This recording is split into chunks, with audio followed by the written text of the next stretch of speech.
Hello, everybody, and welcome to episode 1 of Let's Play Manos, The Hands of Fate Director's Cut. Before we begin, I should say right up front that this game was gifted to me by the developer over at Freakzone Games. Thank you very much. I really appreciate it, and once again, I'm very, very sorry that it took me this long to get around to playing your games. If you watched my episode of Dino Crisis for Halloween, I explained a whole lot of things that kept getting in my way, and probably partially my own fault as well, I'll admit to that.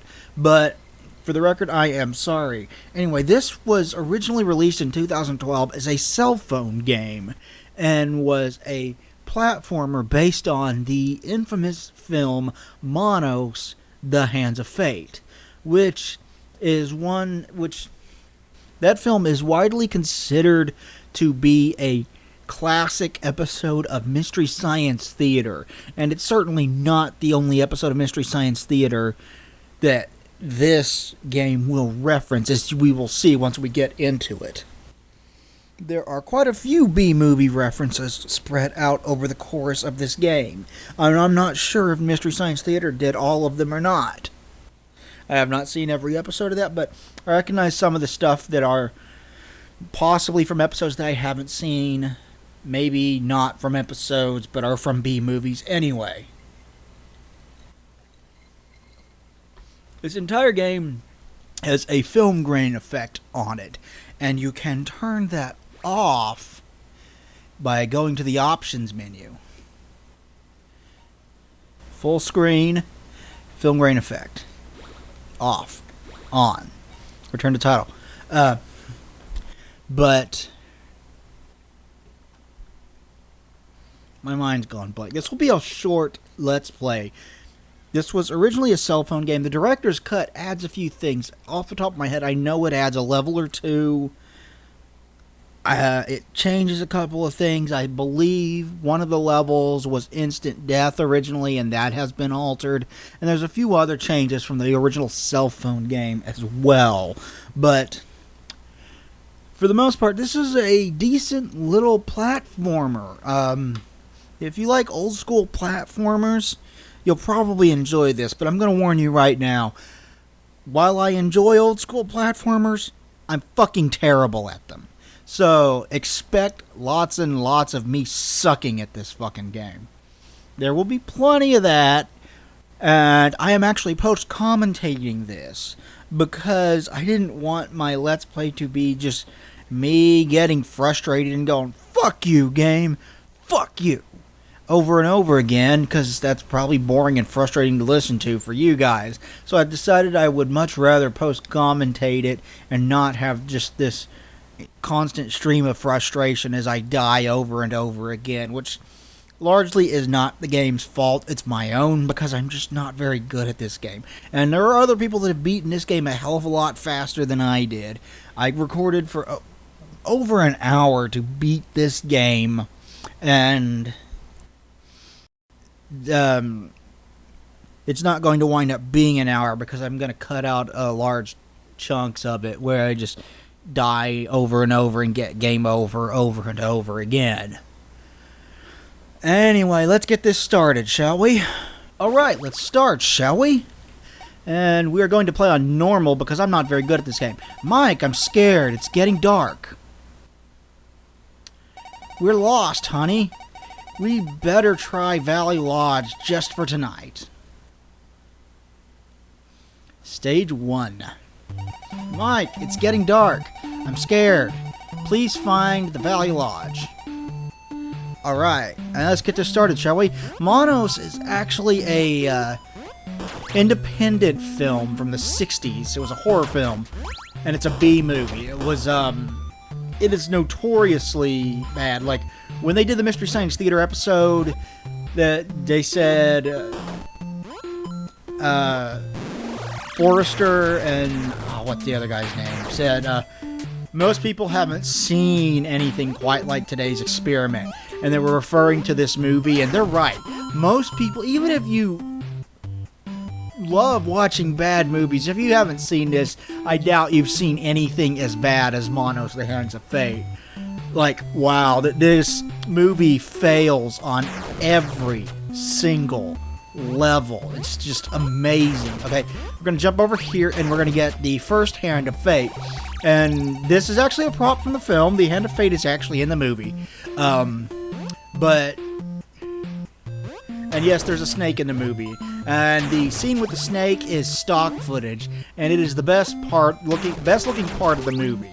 The best looking part of the movie is stock footage. That's how hard this movie fails. That'll give you some idea. Okay, here we've reached the boss. I am Torgo. I take care of the place while the master is away. It's the haunting Torgo theme. There we go. We just referenced. You can't stay here. The master would not approve. There, we just referenced the original thing. And this is a really easy first boss. Very well. The master will be very disturbed.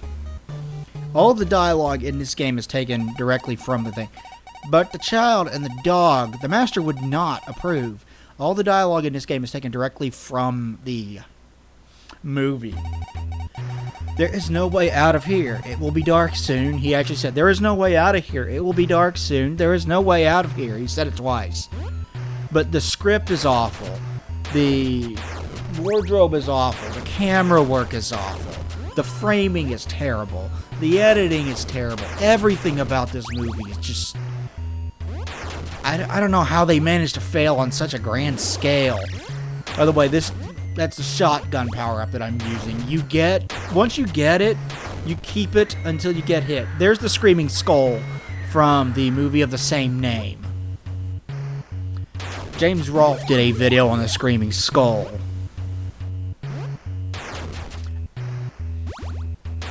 And you can destroy all these statues and collect all these things for points. The hearts will refill your health, as well as give you a little bit of points. And a whole lot of the music in this game is actually 8-bit renditions of music from the original film. So that's kind of cool. I'm going to show off as much of this game as I can, and there's one Hand of Fate that I don't know how to get. But we're going to go get one here in a little bit. And forgive me, I know where it is, I just don't know how to get to it. There's another Screaming Skull, and they all make that same sound, and they all have the same bobbing up and down pattern. Kind of reminiscent of the Medusas from Castlevania back in the day. Now we're going to go under the stairs and on top of this bookshelf to this little bonus area with tons of extra points. And another Hand of Fate. And every single time you get a Hand of Fate, your health increases. I probably mentioned that earlier, but every single time, yeah. And every level has a boss. There's actually, well, I should probably save that kind of talk for a video review that, well, there's an embarrassing way to die. I just totally missed that jump. This does have waypoints. But once you die in this game and get game over, you lose your last life, the waypoints don't count anymore. You just get to start off at the level that you last beat. So it does have game saves, and you can continue from where you were last playing. Once you get a Hand of Fate, you don't need to go back and get it again. It stays with you. And I died in the exact same place, and that's just sad. But there will be more examples, better examples of how much I suck at this game later on. But if I remember right, Manos Hands of Fate was, it was written and directed by a fertilizer salesman in Texas. I know that much. I believe he played Torgo.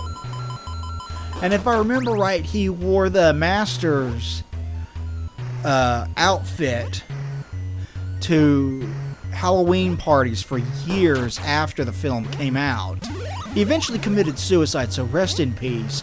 But I suppose this is his legacy of more than anything else, is an infamously bad movie. Is that the kind of legacy you want? I don't know. Seemed to do okay for Ed Wood, but he made a lot more than one. But if I remember right, it was someone bet him that he couldn't make a movie or something. And he did. He's like, well, I will. So he did. He wrote this script, and it's got pacing problems. It's got costume problems. shooting problems, editing problems, you name it. And there's probably something wrong with this script. This has every film problem you can think of.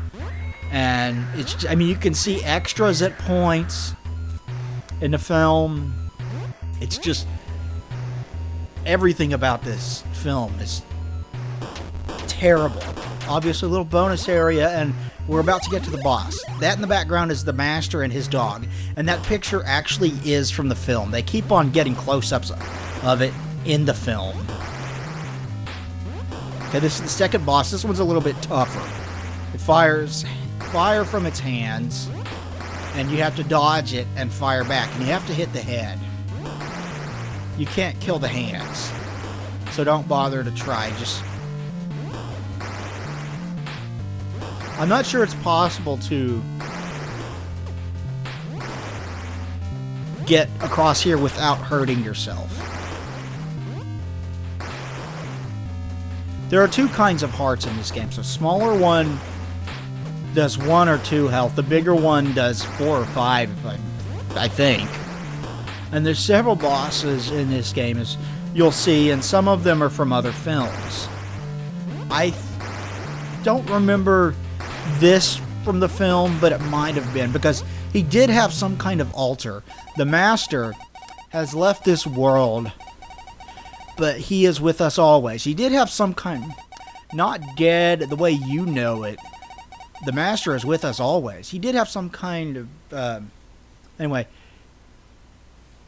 Thank you everybody for watching. Please like, comment, and subscribe down below. It would be greatly appreciated. We'll talk to you guys next time. Thanks everybody, and goodbye.